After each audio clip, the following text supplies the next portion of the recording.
निश्चितच ही बाब आमच्या निदर्शनास आली आणि खेदजनक आहे असं मी नक्कीच सांगेन. मीही त्या तिथे जाऊन व्हिजिट करणार आहे आणि अशा या गंभीर बाबी आहेत म्हणजे महिला भगिनीच्या सुरक्षेच्या दृष्टीने अतिशय गंभीर बाब आहे. संबंधित जे काही अधिकारी प्रभागाचे अधिकारी असतील त्यांच्यावर मी निश्चितच कडक कारवाईचे निर्देश सन्माननीय आयुक्त साहेबांना देणार आहे. मोठ्या प्रमाणे कळंबोलीत देखील अशा प्रकारची पद्धत वापरलेली आहे.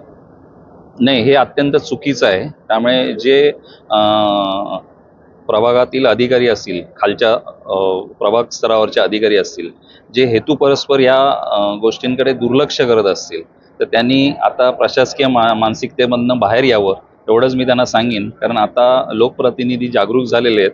अशा अनेक गोष्टी कदाचित ज्या मी नेहमी जातो तिथे आव्हान करतो की ज्या गोष्टी आम्हाला दिसत नाहीत त्या आम्हाला तुम्ही दाखवून द्या.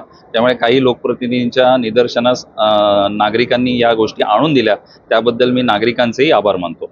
याच्यावरती कोणाचा वरद असतंय की जे इतके महिने त्या ठिकाणी राजरोसपणे राहतात? वरद असतं नसेल, कदाचित साफसफाई कर्मचारी तिथे राहत असेल, पण ते अत्यंत चुकीचे एवढं मी निश्चितच म्हणेन.